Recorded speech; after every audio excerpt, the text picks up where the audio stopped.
Welcome back to Coffee and Conversations with Jacob and Will. I cut off his intro, so he's mad, but it's okay. Man, we are excited to be back. It's been a minute. What are you talking about? We just did this last week. It's been like... Oh, yeah, it's been about 2 months. It's been like, I think it's been three months now.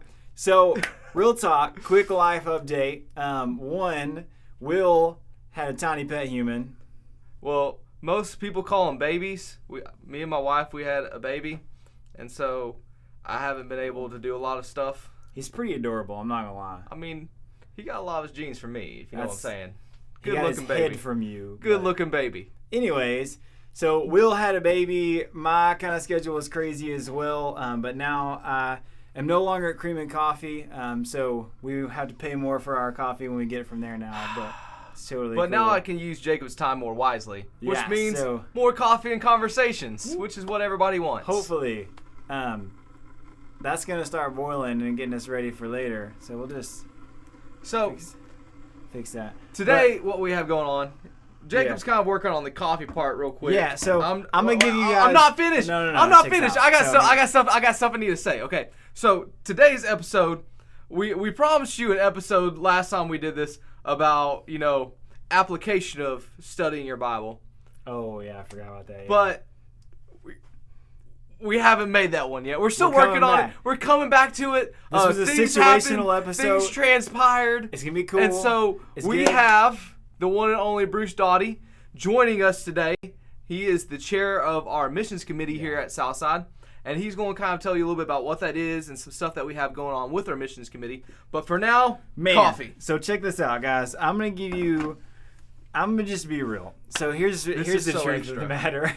Is I'm a little bit of a coffee snob, and so I'm gonna give you guys the super quick rundown with some jump cuts in, probably to save you time, of what Jacob Randall's morning coffee process looks like.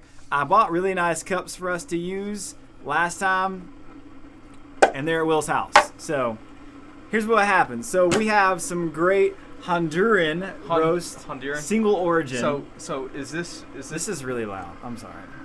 So is this the coffee? The Hope Coffee stuff? No, so this is actually from Cream and Coffee. You can shout out to Cream and Coffee. You can go there and you can buy this coffee right here, Honduras roast. It's amazing. It's good. So this is super fresh, super great. We're gonna grind it right here in front of everyone and get it going. So I'm gonna make this really loud, obnoxious noise, and we're gonna skip this. So is the loud obnoxiousness over now? I can take this off? Yeah, you're good. Okay, cool. Okay. Well, this is still boiling, and it probably sounds great in that microphone. But so check this. This is a process. We have these amazing. This is what's called a Chemex. So it kind of looks like you're doing drugs, but you just have to ignore that, and it's a great way to make coffee. So you take a Chemex, throw it down, take your really great paper filter, throw it in there. It gets kind of complex because it's weird shaped. So we're gonna take our hot water. I just realized I didn't have a place to put this hot water when I'm done with it, so this could get awkward. But the number one trick is you gotta soak your filter beforehand. Otherwise, you get some like weird taste and stuff that can happen in it. So get you a good filter soak. There's a cup right over there you can just grab, Will. Oh, that's a bad idea. Oh, I need a spoon too. Alright, so you got your ground coffee, you got your water boiling, you got your kettle nice and warm with your water. Got that all on a scale, zeroed out, right? So you're gonna know how much coffee we're putting in here. Trick is you want anywhere from a 1 to 16 to 1 to 17 ratio. So we're gonna use about 22 grams of coffee. Nope, that's ounces. This is so extra. 22 grams of coffee. And it gets grounds everywhere, but it's okay. You can just let it be. This entire office is going to smell like coffee now. It's going to be great. So the other trick is you want a flat palate when you're finished. So your coffee that's kind of in the filter here, you want to kind of get a little cone in the middle of it for future. Our water is officially boiled. Remember, don't forget to zero that scale out. So now we've got coffee, we've got filter, we've got catcher of coffee, and we're just going to add water in it. So we're going to hit our timer when we start this. Once the water starts boiling, starts the timer. We're going to add about 40 to 60 grams of water. Let that kind of sit for a minute. And this is what's called the bloom process. I almost forgot what it was called. That'd have been bad. It's called the bloom process. So coffee has all these gases and all these things. Look at all these bubbles that pop up. Has all these gases inside. If you just soak it, it'll actually mess up the process. And so you sit and let all the gases come out. Give that about 30 seconds or so to come up. And then you're good to go to your second pour. So we're just going to do a nice easy pour with a nice. So you do this every morning, so you have time to do this every morning. You're going to fill this about halfway up or so until we get to about 300. You do this every morning. If I had a spoon, I would stir at this point, but we forgot to bring a spoon. But we're bringing that. We're going to bring that to about 280. Sorry, not 380 grams of water. And there you go. It's as simple as that. You're going to let that sit. You're going to give a little swirl to kind of aid with that. Make sure you don't have any grounds or anything sitting on the side. And then you're good to go.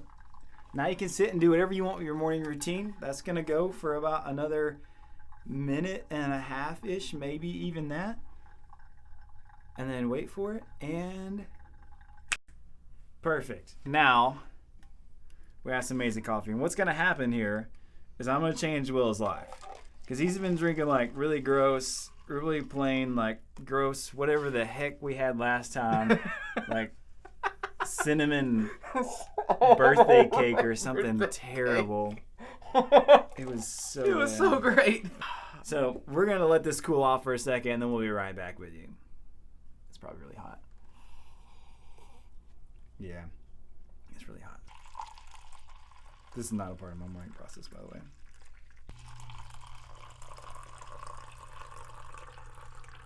It's not too bad. Don't get a big whoop, but we'll have to wait anyways. Hey, how's it going? Don't mind us.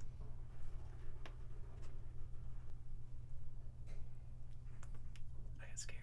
It's hot. It was fun. Did you not drink it? I got scared. Don't move your tongue, because that would ruin everything. Here, let's clear everything.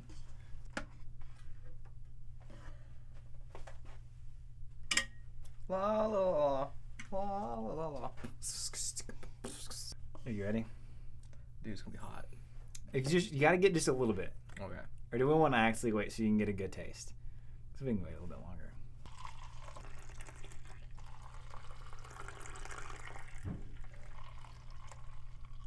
All right.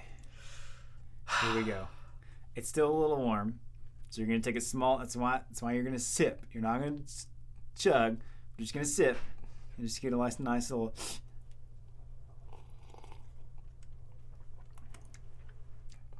Tastes like burnt water. Like, you know what would make this really great? If we added a butt ton of sugar and a butt ton of creamer. This would be great. I mean, the technique itself, like, that's impressive. It's impressive. Is it really bad? I mean, I wouldn't drink it enjoyably. Like, I would drink it if somebody's like, hey, man, I spent $12 on this. Here you go. I would feel obliged to drink it. I mean, I wouldn't drink this naturally. Like, no, like, so, like, if there was, like, at least sugar. Like, you need at least sugar. No, see, this is what's gonna happen. Okay. Will's trying to be funny for you guys. No, I really mean this. I really mean this a lot. Be, like, all funny, but he's going to sit and he's going to drink that whole cup before we leave. You guys just wait. Well, guys, that's our intro. We're going to get Bruce in here in just a second. It's going to be awesome. We're going to talk about missions, what all that's going on. And we don't have any really other way to transition, but then our awkward 90s cut jump, flip jump, splice jump. Bye! I'm good. Are you? No, I'm not. I'm not good. Go. So, welcome back from our Super 90s jump cut that Jacob, for some reason, hates. And we have with us the one and only Bruce Doty. Well, thank you so much. Appreciate the invitation and glad to be with you guys. Try to keep you straight. That's kind of more difficult. Bruce is our missions committee chairman. And I'm just going to let him kind of explain what he does and all that good stuff. Oh, thank you very much. A couple of years ago, he asked me if I'd be on the missions committee.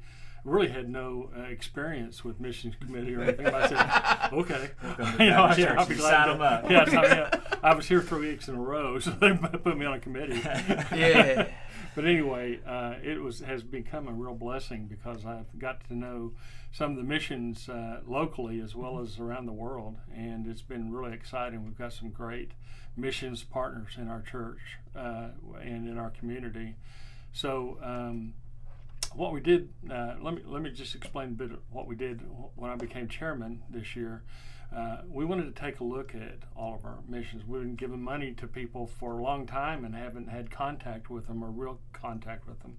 So our committee was very busy and very thorough and going out to all the missions partners in and around Palestine, and came back with reports, and we discussed them, and we made some changes in how we're dispersed the money, and we feel like we ought to be good stewards. Yeah. But in that process, I got to know the missions and how they operate a lot more. Yeah. And it's just been a fantastic experience that way. And to see how God's moving in the world towards missions, and it's changing, I think. And coincidental, I went to a Rangers ball game, and a guy sitting next to me, just a coincidence, couldn't be a course, thing. Yeah, not a God thing at all. You know, but he and his wife were in the process of selling everything they own and moving as tent makers to China, and they started an orphanage there. They've since moved there, and they have 2 Chinese children that they've adopted, and they're not raising money from church or anything. They're just going as tent makers, and I think that's a wave of the future. I see that a lot. And in our own denomination as Southern Baptists, we send out about 3,800 missions internationally, and that's down from about 5,500 from about 20 years ago. But there's 7.6 billion people in the world. It's not going to cut it that way. So I'm excited to see, both the missions that we're having that's supported through our cooperative program and our offerings that we take through the year. But I'm also glad to see these maverick startups that are coming out from young people that say, I'm not called to go to seminary, and I've got some burden that I want to do, and they just step out and they do it, so it's really exciting to see that, and we're glad that we've been able to help some on the foreign field. We're glad that we're being able to help some of our local missions that way, and our goal is that we get more of our people at our church to be involved, not only in giving but also in working, and especially a challenge to the young people and to the young adults, because they're the ones that's going to do it. I don't think God's going to send me to Indonesia. I just don't think. I'm willing to go, but that's just not in the cards. In fact, now I don't think the Apostle Paul could be a missionary, and a lot of mission boards wouldn't have him. That's fair enough. When God calls you, someone said, if God calls you to be a missionary, you never stoop to be a king. Yeah. Amen. So tell us a little bit about your experience that you've had in missions and some kind of personal stuff you've done with missions. Okay, I really hadn't had any real personal experience in missions. I started out, I surrendered to preach when I was in high school. Went to college and got a degree in religion. I didn't go to seminary, but I started in youth work, and then I moved down from that to pastoring, and pastored a couple of churches, and then I worked at a Christian radio station for a while, and then it was sold, and so I got out of the full-time Christian work and did a lot of other things, and so that I've been able to do some special ministries. My wife and I had a home for deaf girls in Kansas City, and we had 10 women that had graduated from the State School of the Deaf that lived in our house with. It wasn't our house; the church furnished it, but would help them find jobs and help them transition into the real world, and that was very rewarding. And my heart's always been with these special needs. I mean, you think, well, everything's being done. It needs to be done. Oh, no, it's not. I was just thinking today about, there's somebody in our community that has a special needs child, and those parents are with them 24/7. they need a break. And one of your teenagers could go and You can do it. babysit for them. Yeah, or I Yeah. could do it. Anybody could do it. And what a break it would be for that. And we've had a relative of ours that's wheelchair bound, and that's a chore for Pat and I to go get him. And and I look at people that do that all the time. They're caring for somebody that's wheelchair bound, and they need a break. And somebody could, as their ministry and as their mission field, could go to that family and say, "Hey, you guys go out to dinner. I'm going to stay home with Grandpa." Yeah. I like that idea. Like, so many times, like, when we think of missions, we think it's like just this thing where we have to go overseas and we have to do all this stuff. I'm like, man, there's so much, like Bruce is saying, there's so many people that have needs in our own community, in our own towns, that like, and we try to overcomplicate it so much. And man, the heart of it is like, just find a need and meet it and show them Jesus. I mean, a friend of mine, when we were in college about 1,000 years ago, but he was a youth director of a large church in Oklahoma City, and he said, our youth choir is going to Disneyland and our adult choir is going to Tokyo, but we can't get anybody to go across the street to the mission, and that's the truth a lot of times. We think of mission trips as a place to go and have Bible study and pass out water and play games with the kids, and I'm not saying any of that's wrong, but there's more to missions than that, and it's an everyday calling, and every Christian should be involved in missions. And I'd like to put a plug in for a missions conference if I can. Yeah. October 6th, we're going to have a mission conference here at Southside Baptist Church. And in this conference, we're going to have our mission partners that are here locally are going to come, and they're going to set up tables. And there's going to be an opportunity for the congregants to go by and talk to the people at the tables and ask them questions. And one of the things I've asked our mission partners is have some things that need to be done with your work, and have opportunities for our people to serve. And I think a lot of times people just don't know what to do, don't know how to get involved, or I'm not a preacher, I can't be a preacher. That's not it. But share the love of Jesus. Yeah.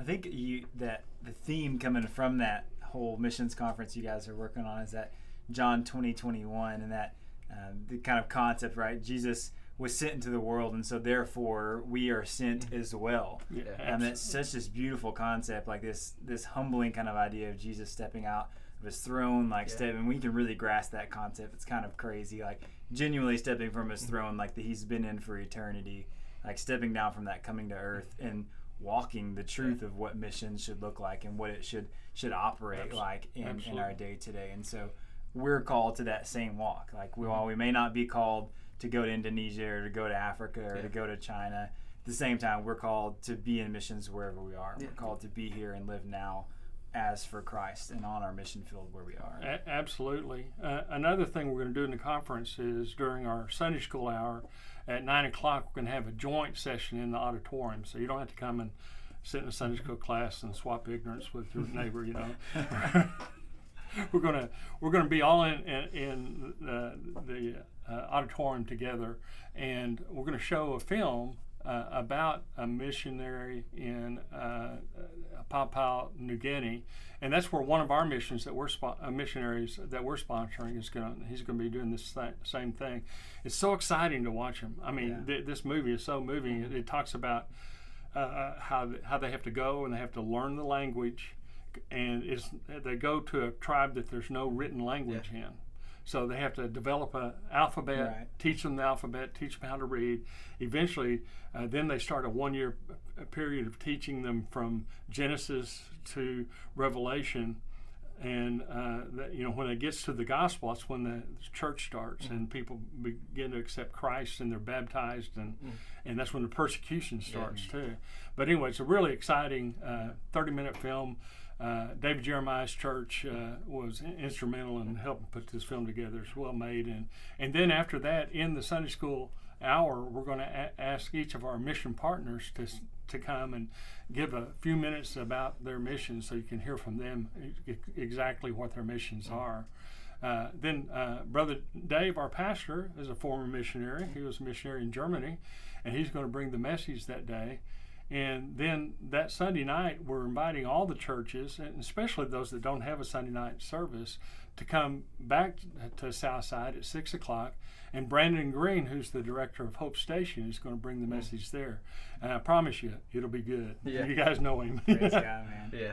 Man, so yeah, we're super excited about this conference going on. So just to remind you guys, it's going to be October 6th. 6, that's right. We're going to start here at Southside at 9 o'clock in the morning for our Sunday school hour. And that'll go through about noon. And then the conference, getting to meet everybody, will happen from noon till about 3 or so. And then we will have that evening session at 6 o'clock. Man, we would love to have you guys there. But ultimately, like, to wrap all this up and to get an idea, man, we want to encourage you guys. Missions is, yes, there's overseas aspect of it, and there's so much, it's such a broad thing, and it can be anywhere, but ultimately, like, first and foremost, your mission field is right where you are. If you're a student, man, your mission field is in school. Yeah. If you're a parent, your mission field is to your kids and to the people that are around you. If you're a grandparent, it's to your kids and to your grandparents and the community around you. Like, everywhere you walk and anywhere you are at any given point is a mission field.